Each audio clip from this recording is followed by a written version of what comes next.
നമസ്കാരം. നമസ്കാരം. നമ്മൾ സാധാരണ കേരളത്തിൽ കേട്ടുകൊണ്ടിരിക്കുന്ന ഒരു പദം എന്ന് പറയുന്നത് ബംഗാൾ ചുഴലിക്കാറ്റ് തീരത്തേക്ക് അടുത്തു, കേരളത്തിൻ്റെ തീരത്തേക്ക് അടുത്തു എന്നൊക്കെയാണ് കേൾക്കുന്നത്. പക്ഷെ അതുപോലെ ഇപ്പോൾ നമ്മൾ ബംഗാളിനെ കുറിച്ച് ഏറ്റവും കൂടുതൽ കേട്ടുകൊണ്ടിരിക്കുന്നത് ബംഗാളിലുള്ള നമ്മളുടെ ഇപ്പോഴത്തെ മുഖ്യമന്ത്രി മമതാ ബാനർജിയുടെ പാർട്ടി തൃണമൂൽ കോൺഗ്രസ്. അവിടെ വലിയ ഇഷ്യൂ നടന്നുകൊണ്ടിരിക്കുകയാണ് കേന്ദ്രവും തൃണമൂൽ കോൺഗ്രസും തമ്മിൽ. എന്താണ് ശരിക്കും ആ ഇഷ്യൂവിനുള്ള കാരണം? അത് ഒറ്റ വരിയിൽ പറഞ്ഞാൽ അധികാരം പിടിച്ചെടുക്കാൻ വേണ്ടി രണ്ട് പാർട്ടികൾ നടത്തുന്ന അഭ്യാസങ്ങളാണ്. അതാണ് ഒറ്റ വരിയിൽ പറയുന്നത്. പക്ഷേ അതിനകത്ത് ചില കാര്യങ്ങൾ വാസ്തവമുണ്ട്, വസ്തുതകളുണ്ട്. അത് നമ്മൾ ആഴത്തിലിറങ്ങി വിശകലനം ചെയ്താൽ മാത്രമേ നമുക്കതിനെക്കുറിച്ച് മനസ്സിലാവുള്ളൂ. നമുക്കറിയാം, ബംഗാൾ നീണ്ട വർഷം, ഏതാണ്ട് 3.5 പതിറ്റാണ്ട്, 35 വർഷം CPM ഭരിച്ചതാണ്. അത് ഭരിച്ചത് ജ്യോതി ബസു എന്ന ഒരു മിടുക്കനായ മുഖ്യമന്ത്രിയുടെ നേതൃത്വത്തിലാണ്. വാസ്തവത്തിൽ ബംഗാളിൽ CPMനെ ഇടതുപക്ഷത്തെ അധികാരത്തിൽ കൊണ്ടുവരുന്നത് തന്നെ ജ്യോതി ബസുവിൻ്റെ നീക്കങ്ങളും നയങ്ങളുമാണ്. ഞാൻ അതിൻ്റെ ചരിത്രത്തിലേക്ക് പോകുന്നു. അവിടെ നിന്ന് ഇങ്ങോട്ട് ഈ 35 വർഷം ഭരിച്ചു. അതിൽ അവസാന കാലത്ത് ഇദ്ദേഹം മാറിയിട്ട് ബുദ്ധദേവ് ഭട്ടാചാര്യ, സാഹിത്യകാരനും കവിയും ഒക്കെയായ മികച്ച പ്രഭാഷകനായ വാഗ്മിയായ ബുദ്ധദേവ് ഭട്ടാചാര്യ അവിടെ അധികാരത്തിൽ വന്നു. ബുദ്ധദേവ് ഭട്ടാചാര്യയുടെ കാലത്താണ് അവിടെ നന്ദിഗ്രാം സിംഗൂർ ഇഷ്യൂ ഉണ്ടാകുന്നതും ആ ഭൂമി ഏറ്റെടുക്കൽ വിഷയം ഉണ്ടാകുന്നതും.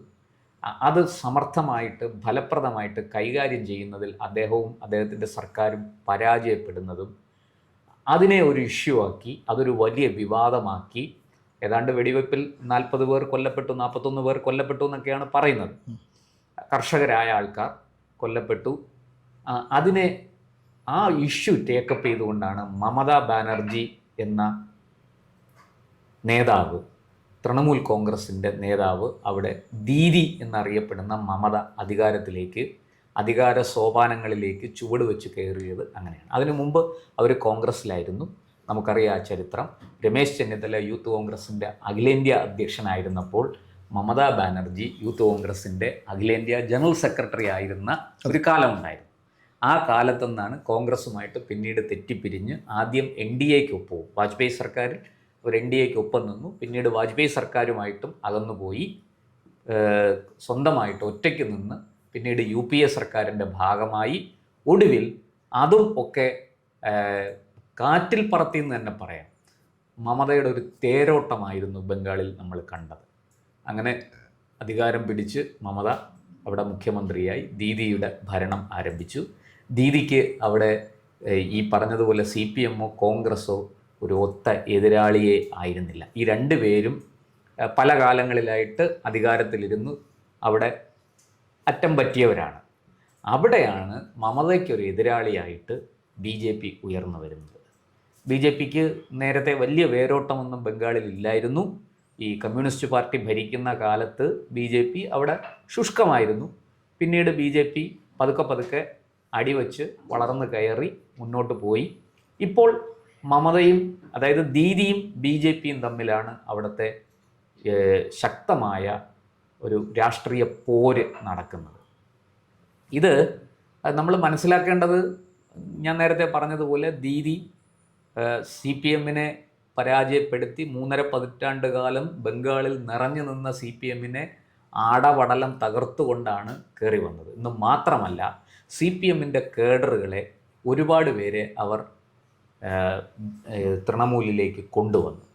ശരിക്കും പറഞ്ഞാൽ CPMനകത്തുനിന്ന് വലിയൊരു വിഭാഗം ആൾക്കാർ, പ്രത്യേകിച്ചും മമത 2 കാര്യങ്ങളാണ് പ്രധാനമായിട്ടും ചെയ്തത് CPMനെ തകർക്കാൻ. ഒന്ന്, CPMൻ്റെ അണികളെ ധാരാളം പേരെ തൃണമൂലിലേക്ക് കൊണ്ടുവന്നു.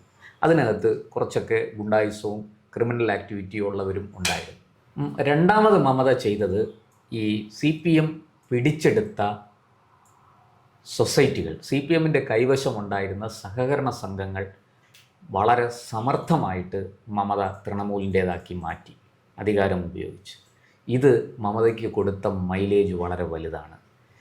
മമതയെ ചോദ്യം ചെയ്യപ്പെടാൻ കഴിയാത്തൊരു നേതാവാക്കി മാറ്റി ബംഗാളിൽ. അവിടെയാണ് BJP ഈ എന്താ പറയുക, വളരെ പ്രയാസപ്പെട്ട് നുഴഞ്ഞു കയറി ഒരു അടിത്തറ ഉണ്ടാക്കിയെടുത്തത്.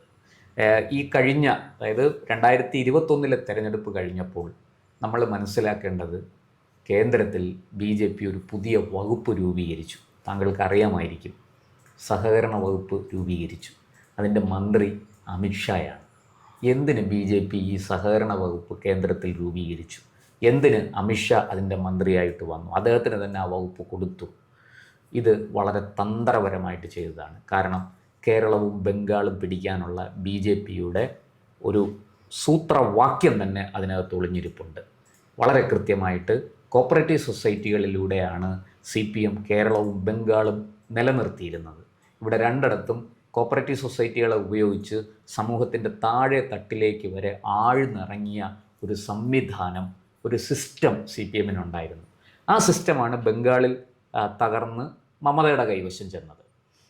കേരളത്തിൽ അതിന് പരിപൂർണമായിട്ട് ബംഗാളിലെ അവസ്ഥയായിരുന്നില്ല.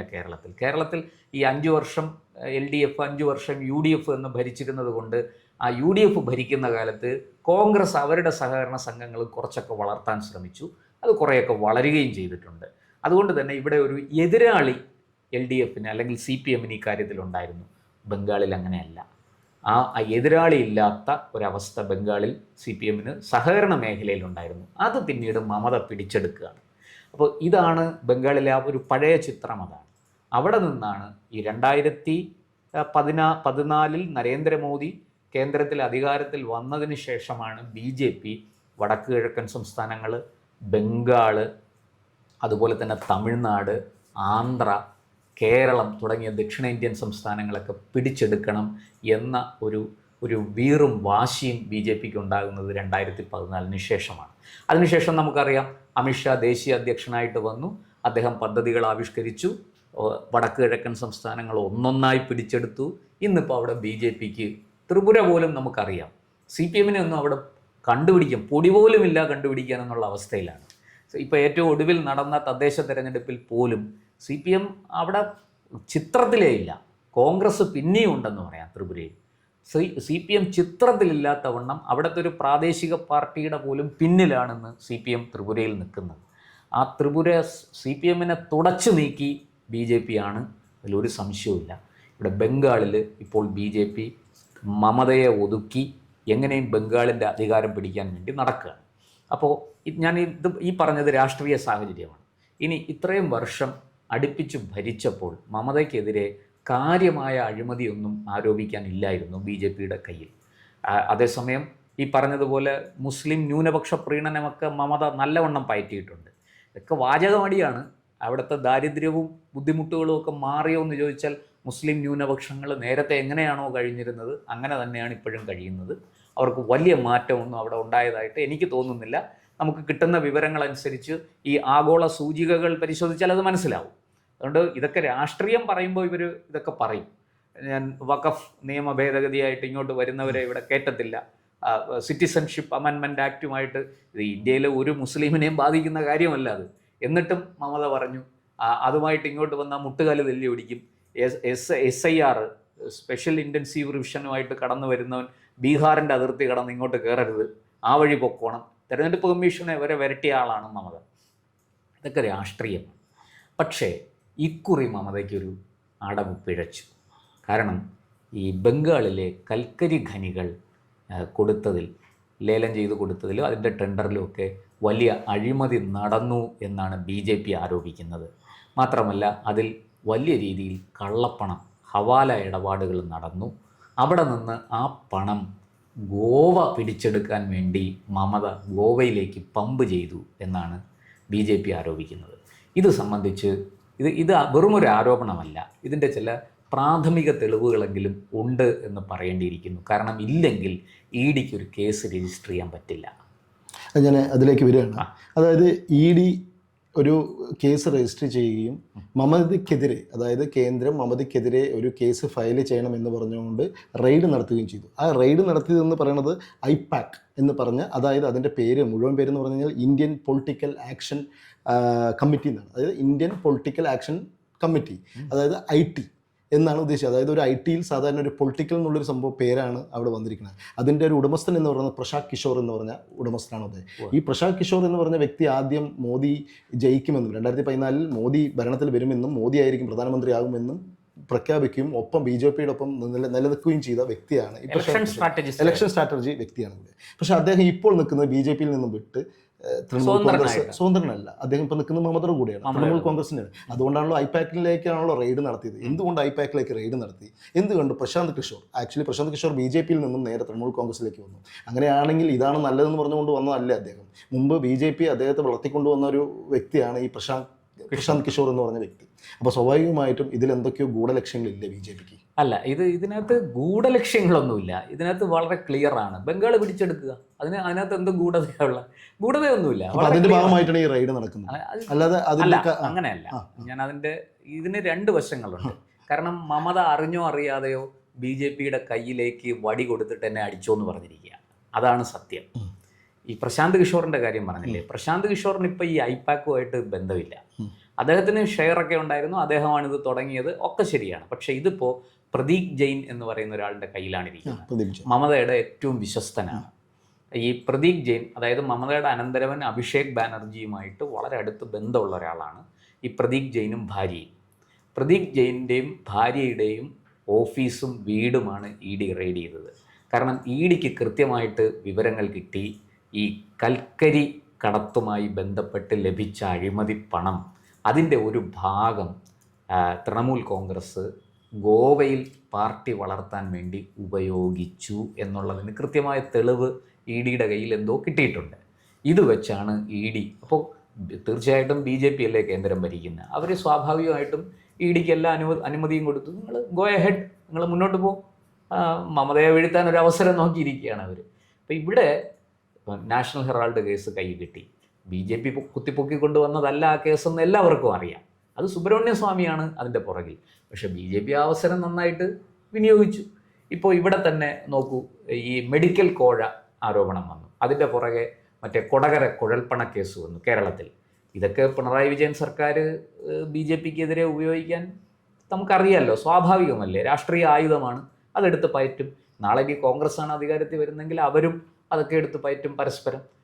ഇന്നിപ്പോൾ LDF പോയിട്ട് UDF വന്നു എന്നിരിക്കട്ടെ, എന്തായിരിക്കും അവസ്ഥ? എത്ര കേസുകൾക്കായിരിക്കും മുഖ്യമന്ത്രിയും അദ്ദേഹത്തിൻ്റെ കുടുംബവും മറുപടി പറയേണ്ടി വരിക? ഇത് സ്വാഭാവികമാണ്. അതുകൊണ്ട് ഇവരെല്ലാം ശിക്ഷിക്കപ്പെടുമെന്നോ ഇവരെല്ലാം അഴിയണമെന്നോ ഒന്നും അല്ല അർത്ഥം. ഇതൊക്കെ രാഷ്ട്രീയമായിട്ട് സമർത്ഥമായി ഉപയോഗിക്കപ്പെടും, അത് തീർച്ചയായും. ഇവിടെ മമതയുടെ കാര്യത്തിലും സംഭവിച്ചതാണ്.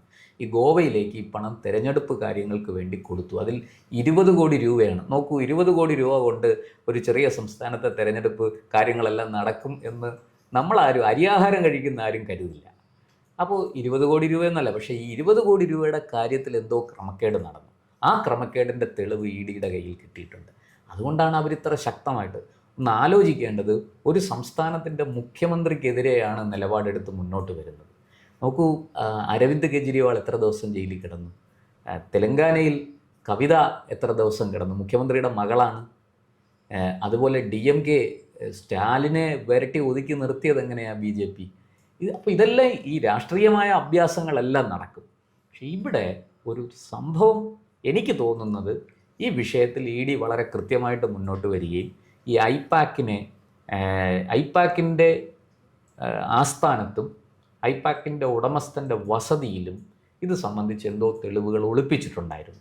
ആ തെളിവുകൾ ശേഖരിക്കാനാണ് ED റെയ്ഡുമായിട്ടെത്തിയത്. അത് മമത എന്ത് ചെയ്തു? എനിക്കെതിരെയുള്ള ഞങ്ങൾ ശേഖരിച്ചു വച്ചിരിക്കുന്ന തിരഞ്ഞെടുപ്പ് വിവരങ്ങൾ ചോർത്താൻ വേണ്ടി BJP വന്നിരിക്കുന്നു എന്നുള്ള ഒരു നരേറ്റീവ് പറഞ്ഞുകൊണ്ട് മമത അതിനെതിരെ രംഗത്ത് വന്നു. രണ്ടുപേരും അതിനകത്ത് രാഷ്ട്രീയം കളിക്കുന്നുണ്ട്. പക്ഷേ ഇതൊക്കെ പറയുമ്പോഴും അപ്പുറത്ത് EDയുടെ കൈവശമിരിക്കുന്ന തെളിവുകളെ എഴുതിത്തള്ളാൻ കഴിയില്ല. ഒരു തെളിവുമില്ലാതെ ED ഇത്ര അഡമൻ്റായിട്ട് മുന്നോട്ട് വരികയുമില്ല. കാരണം അവർക്കറിയാം, ഈ രാഷ്ട്രീയ പാർട്ടികളൊക്കെ മാറി മാറി വരും. ഇന്നല്ലെങ്കിൽ നാളെ, ഇപ്പം BJP പോയി നാളെ ഒരു പക്ഷേ മറ്റാരെങ്കിലും വരാം. അന്ന് ഉദ്യോഗസ്ഥർ സമാധാനം പറയേണ്ടി വരും. അതുകൊണ്ട് തന്നെ ഉദ്യോഗസ്ഥർ ഈ കാര്യത്തിൽ വളരെ സൂക്ഷിച്ചേ മുന്നോട്ട് പോവുള്ളൂ. തെളിവുകളില്ലാതെ അവർ ഇക്കാര്യങ്ങളിൽ ഇടപെടുകയേയില്ല. ഇതാണ് സംഭവിച്ചിരിക്കുന്നത്. മമത അതിനെ രാഷ്ട്രീയമായിട്ട് നേരിടുന്നു, BJP രാഷ്ട്രീയം വെച്ച് കളിക്കുന്നു.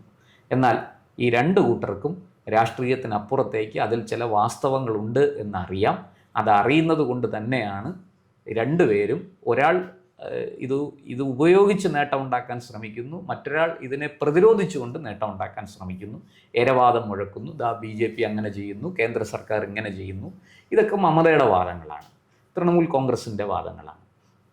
കഴിഞ്ഞ ദിവസത്തെ ചർച്ചകളൊക്കെ കണ്ടാൽ നമുക്ക് മനസ്സിലാവും. തൃണമൂലിൻ്റെ MP-മാർ മഹുവ മൈത്ര അടക്കമുള്ളവർ ഡൽഹിയിൽ സമരം നടത്തിയതും ചാനലുകളിൽ പോയിരുന്നു സംസാരിച്ചതും ഒക്കെ വളരെ കൃത്യമായിട്ട് ഇതൊക്കെ കാണുന്ന ആൾക്കാർക്ക്, നാട്ടിലെ ജനങ്ങൾക്ക് ഇതൊക്കെ മനസ്സിലാവും. ഇനി മറ്റൊന്ന്, ബംഗാളിൽ ഇന്ന് മറ്റൊരു വലിയ പ്രശ്നമുണ്ട്. അതുകൂടെ പറയാതെ പോയാൽ ശരിയാവില്ല. ബംഗാളിൽ കടുത്ത ഭരണവിരുദ്ധ വികാരമുണ്ട്. ഇത് ഇന്ന് അവിടെ യൂട്ടിലൈസ് ചെയ്യാൻ BJP മാത്രമേ ഉള്ളൂ. കോൺഗ്രസും CPM-ഉം അവിടെ ഇല്ല എന്ന് തന്നെ പറയാം. അതായത് കഴിഞ്ഞ തവണ ഭരണവിരുദ്ധ വികാരം സ്കാറ്റർ ചെയ്തു പോയെങ്കിൽ, ചെതറിപ്പോയെങ്കിൽ, ഇക്കുറി അങ്ങനെ ചെതറില്ല. കഴിഞ്ഞ തവണയും സ്വാഭാവികമായിട്ടും ഭരിക്കുന്ന സർക്കാരിനെതിരെ ഒരു വികാരം ഉണ്ടാകുക സ്വാഭാവികമാണ്. ആ വോട്ടുകൾ പരമാവധി ഒരുമിച്ചൊരു സ്ഥലത്ത് വീണാലേ പ്രയോജനമുള്ളൂ. ഇപ്പോൾ നമ്മൾ കേരളത്തിൽ തദ്ദേശ തെരഞ്ഞെടുപ്പിൽ കണ്ടത് അതാണ്. തിരുവനന്തപുരം നഗരസഭയിൽ ഭരണവിരുദ്ധ വികാരത്തിനെതിരായ വോട്ട് പോകേണ്ടത് BJP-ക്കാണ്. കാരണം ഇവിടെ BJP-ക്കാണ് ശക്തി, കോൺഗ്രസ്സിന് അത്രയും ശക്തിയില്ല. കോൺഗ്രസ് നിർത്തുന്ന സ്ഥാനാർത്ഥികൾ ജയിക്കണമെന്നില്ല. അതുകൊണ്ട് തന്നെ ആൾക്കാരെല്ലാം ആ വാർഡുകളിൽ BJP-ക്ക് വോട്ട് ചെയ്തു. അതേസമയം നമ്മൾ തിരുവനന്തപുരം നഗരസഭ വിട്ട് മറ്റ് സ്ഥലങ്ങളിലേക്ക് നോക്കൂ, അവിടെ എന്താണ് സംഭവിച്ചത്? കൃത്യമായിട്ട് വോട്ട് BJP-ക്കല്ല, അവിടെ BJP ജയിക്കാനുള്ള സാധ്യത കുറവാണ്. ഇപ്പം തൃപ്പൂണിത്തറ പോലെയുള്ള കുറച്ച് സ്ഥലങ്ങളിൽ ഒഴിച്ച്, കൊല്ലം 13 സീറ്റ്, 13-12 സീറ്റ് കിട്ടി. കോഴിക്കോട് 13-14 സീറ്റ് കിട്ടി. അതൊക്കെ ഒഴിച്ചാൽ ബാക്കിയുള്ള സ്ഥലത്തെല്ലാം കൃത്യമായിട്ട് ജനം വോട്ട് ചെയ്തിരിക്കുന്നത് പ്രതിപക്ഷത്തിരുന്ന UDF-നാണ്. അതുകൊണ്ട് UDF തൂത്തുവാരി, UDF വലിയ വിജയം നേടി. ഇവിടെയും അത് തന്നെയാണ്. മമതയ്ക്ക് എതിരായിട്ട് നിൽക്കുന്നത് അവിടെ പ്രതിപക്ഷത്തിരിക്കുന്ന ഒറ്റ കക്ഷിയേ ഇപ്പോൾ ഉള്ളൂ, അത് BJP-യാണ്. അവിടെ കോൺഗ്രസും CPM-ഉം ഒക്കെ അവിടെ എന്താ പറയണ്ടേ, ഫയലുകളിൽ ഉള്ളിൽ ഒതുങ്ങുന്ന, രേഖകളിൽ മാത്രമുള്ള രാഷ്ട്രീയ പാർട്ടികളായി മാറിക്കഴിഞ്ഞിരിക്കുന്നു. തീർച്ചയായിട്ടും അവിടെ BJP-ക്ക് അത് അനുകൂലമാണ്. അപ്പോൾ BJP പരമാവധി ആ കാര്യങ്ങളെ മുതലെടുക്കാൻ ശ്രമിക്കും, രാഷ്ട്രീയമായി മുതലെടുക്കാൻ ശ്രമിക്കും എന്ന് തീർച്ചയാണ്. അത് BJP ആ രീതിയിൽ മുന്നോട്ട് കൊണ്ടുപോകും. BJP ആരും രാഷ്ട്രീയം പഠിപ്പിക്കേണ്ട, അവർക്ക് ഈ കളികളൊക്കെ നന്നായിട്ട് അറിയാം. പ്രത്യേകിച്ചും അമിത്ഷായെ പോലൊരാൾ ഡൽഹിയിലിരുന്ന് ഇതൊക്കെ നിയന്ത്രിക്കുമ്പോൾ അവർക്ക് തീർച്ചയായിട്ടും അതിൻ്റേതായ എല്ലാ നേട്ടങ്ങളും ഉണ്ടാകും. 2, അതുകൊണ്ട് തന്നെയാണ് മമത അമിത്ഷായെ ടാർഗറ്റ് ചെയ്യുന്നത്. ED അമിത്ഷായുടെ കീഴിൽ വരുന്ന വകുപ്പല്ല, ED നിർമ്മല സീതാരാമൻ്റെ കീഴിൽ വരുന്ന വകുപ്പാണ്. പക്ഷേ ദീദി നിർമ്മലയെക്കുറിച്ച് ഒരു അക്ഷരം മിണ്ടിയിട്ടില്ല, നിർമ്മലയ്ക്ക് എതിരായിട്ടൊരു വാക്കുപോലും പറഞ്ഞിട്ടില്ല. പറഞ്ഞത് മുഴുവനും അമിത്ഷായ്ക്കെതിരെയാണ്. അപ്പോൾ അതിനകത്തുള്ള രാഷ്ട്രീയം വളരെ വ്യക്തമാണ്. രണ്ടുപേരും നന്നായിട്ട് രാഷ്ട്രീയം കളിക്കുന്നുണ്ട്. ബംഗാളിലെ ജനം തീരുമാനിക്കട്ടെ ഇതിലാര് വേണമെന്ന്. എന്തായാലും ബംഗാളിലെ ഫെഡറൽ സിസ്റ്റം തകർന്നിരിക്കുകയാണ് മൊത്തത്തിൽ. എന്തായാലും BJP-യുടെ ലക്ഷ്യം തൃണമൂൽ കോൺഗ്രസ് മുക്ത ബംഗാൾ എന്നായിരിക്കും. എന്തായാലും അത് നടക്കട്ടെ. ചെറിയ വിയോജിപ്പ് എനിക്കുണ്ട്. ഒരിക്കലും നമ്മുടെ രാജ്യത്ത് ഒരിടത്തും ഫെഡറൽ സിസ്റ്റം തകരില്ല. കാരണം ആ ഫെഡറൽ സിസ്റ്റം തകർക്കാൻ ആർക്കും കഴിയില്ല. ഇപ്പോൾ ബംഗാളിൽ ഫെഡറൽ സിസ്റ്റം തകർന്നുകൊണ്ടിരിക്കുകയാണ്. സ്വാഭാവികമായിട്ടും അങ്ങനെ പറയാൻ കഴിയില്ല നമുക്ക്. ഫെഡറൽ സിസ്റ്റം തകർന്നു, ഫെഡറൽ സിസ്റ്റം ഒരിക്കലും തകരില്ല. ഫെഡറൽ സിസ്റ്റം തകരും എങ്ങനെയെന്നറിയാമോ? ഇപ്പോൾ 356 പ്രയോഗിച്ച് മമതയെ അവിടുന്ന് പിരിച്ചുവിട്ടു, ദീദിയുടെ സർക്കാരിനെ പിരിച്ചുവിട്ടു എന്ന് പറഞ്ഞാൽ നമുക്ക് പറയാം ഇതൊരു ഫാസിസമാണ്, അല്ലെങ്കിൽ അങ്ങനെ ആണ്, ഇത് ഫെഡറൽ സംവിധാനത്തെ കേന്ദ്ര സർക്കാർ തകർത്തിരിക്കുന്നു. നോക്കൂ, ഇത്രയൊക്കെ സംഭവിച്ചിട്ടും കേന്ദ്രം അങ്ങനൊരു കാര്യത്തിലേക്ക് പോയിട്ടില്ല. അന്വേഷണം നടക്കുന്നു. ഇപ്പോൾ കേസ് സുപ്രീം കോടതിയിലെത്തി നിൽക്കുകയാണ്. ഇപ്പോൾ സ്വാഭാവികമായിട്ടും സുപ്രീം കോടതിയിൽ ഞാൻ മനസ്സിലാക്കുന്നത് ശരിയാണെങ്കിൽ ED വേറെ അതിനകത്ത് അന്തർനാടകങ്ങളൊന്നും നടന്നില്ലെങ്കിൽ EDയുടെ സ്റ്റാൻഡ് വളരെ ക്ലിയറാണ്. സുപ്രീം കോടതി കൃത്യമായിട്ടും EDക്ക് മുന്നോട്ട് പോകാനുള്ള അനുമതി കൊടുക്കും. അന്വേഷണമായിട്ട് സഹകരിക്കാൻ മമതാ സർക്കാരിനോട് നിർദ്ദേശിക്കും. അവരാവശ്യപ്പെടുന്ന ഫയലുകളും കാര്യങ്ങളും എല്ലാം കൊടുക്കാൻ നിർദ്ദേശിക്കും. കൊടുത്തില്ലെങ്കിൽ അത് കോടതി ലക്ഷ്യമാവുകയും ചെയ്യും. അത് മറിച്ചായാൽ അത് മമതയ്ക്ക് വലിയ ഒരു എന്താ പറയുക ഊർധ്വം ലഭിക്കുന്നത് പോലെയാണ്. അല്ലെങ്കിൽ മമതയുടെ സ്ഥിതി, തൃണമൂലിൻ്റെ സ്ഥിതി വളരെ പരുങ്ങലിലാവും. ED അവരുടേതായ കാര്യങ്ങളുമായിട്ട് മുന്നോട്ട് പോകും. അത് മുതലെടുക്കാൻ BJPയും കോൺഗ്രസും ഒക്കെ ശ്രമിക്കും. ഈ കോൺഗ്രസിനും അവിടെ തൃണമൂലിനെ എങ്ങനെയെങ്കിലും ഒതുക്കി കോൺഗ്രസിൻ്റെ പഴയ, ഇപ്പോഴും കോൺഗ്രസ് അവിടെ തീരെ അങ്ങ് CPM പോലെ നശിച്ചു പോയിട്ടില്ല. CPM ഇപ്പോൾ അവിടെ 4ാം സ്ഥാനത്താണ്. പക്ഷെ കോൺഗ്രസ് അവിടെ പേരിനെങ്കിലും ഒരല്പം ബാക്കിയുണ്ട്. അതുകൊണ്ട് കോൺഗ്രസ് തിരിച്ചു വരാൻ ശ്രമിക്കും, ഒരു മൂന്നാം കക്ഷിയായിട്ടെങ്കിലും വരാൻ കോൺഗ്രസ് ശ്രമിക്കുക. അപ്പോൾ കോൺഗ്രസിനും മമത ശത്രു തന്നെയാണ്, രാഷ്ട്രീയ ശത്രു, എതിരാളി തന്നെയാണ്. അതുകൊണ്ട് കോൺഗ്രസ് അതിന് ശ്രമിക്കും. അപ്പോൾ ഈ കാര്യങ്ങളെല്ലാം കൂടെ ചേർത്ത് വെച്ചുകൊണ്ട് വേണം നമ്മൾ നോക്കാൻ. അങ്ങനെ ഒരു ഫെഡറൽ സംവിധാനത്തിൻ്റെ തകർച്ചയൊന്നും ഇന്ത്യയിൽ ഒരിടത്തും ഇതുവരെ ഉണ്ടായിട്ടില്ല. പ്രത്യേകിച്ചും 2014 ശേഷം മോദി ഭരിക്കാൻ വന്നിട്ട് ഫെഡറൽ സംവിധാനം തകർന്നു പോയത് രാഷ്ട്രീയമായ ഒരു ആരോപണമായിട്ട് ഒരു മാധ്യമപ്രവർത്തകൻ എന്നുള്ള നിലയ്ക്ക് എനിക്ക് തോന്നിയിട്ടുള്ളൂ. അല്ലാതെ അങ്ങനെ മോദി സർക്കാർ അഭിപ്രായ സ്വാതന്ത്ര്യത്തിന് കൂച്ചുവിലം ഇട്ടുകൊണ്ട്, അങ്ങനെ പറയാനാണെങ്കിൽ നമുക്ക് ഒരുപാട് പറയാനുണ്ട്. ഇന്ത്യയിലെ ആദ്യത്തെ സർക്കാർ തന്നെ അഭിപ്രായ സ്വാതന്ത്ര്യത്തിന് കൂച്ചുവിലം ഇട്ടതാണ് ഈ പറയുന്ന വലിയ സോഷ്യലിസ്റ്റായ നെഹ്റുവിൻ്റെ കാലത്ത്. നെഹ്റു തന്നെയാണ് അതിൻ്റെയൊക്കെ ഇപ്പോൾ കാര്യങ്ങളൊക്കെ പുറത്തു വരുന്നുണ്ട് പലതും. അത് പലരും നമ്മുടെ ദേശീയ മാധ്യമങ്ങളിലൊക്കെ അത് ചർച്ചയാകുന്നുണ്ട്. അതൊക്കെ പോട്ടെ. എന്തായാലും കുറച്ച് കാലങ്ങളായി അവിടെ വന്ദേ മാതരം എന്നോട്ട് ആരെഴുതി എന്ത് എന്നൊക്കെ പറഞ്ഞുകൊണ്ടുള്ള ഇഷ്യൂസ് വെറുതെ നടന്നുകൊണ്ടിരിക്കുകയാണ് ബംഗാളിലാണ് ഇപ്പോൾ മൊത്തം ഇഷ്യൂസ് ചെറുതായി നടന്നുകൊണ്ടിരിക്കുന്നത്. എന്തായാലും നമുക്ക് താമസിയാതെ കാത്തിരുന്ന് കാണാം. എന്തായാലും നന്ദി. കൂടുതൽ വാർത്തകളും വിശേഷങ്ങളും നേരിട്ട് ലഭിക്കാൻ ജനങ്ങളിൽ നിന്ന് ജനങ്ങളിലേക്ക് ജനഭൂമി ന്യൂസ് സബ്സ്ക്രൈബ് ചെയ്യൂ. ബെൽ ബട്ടൺ അമർത്താനും മറക്കരുത്.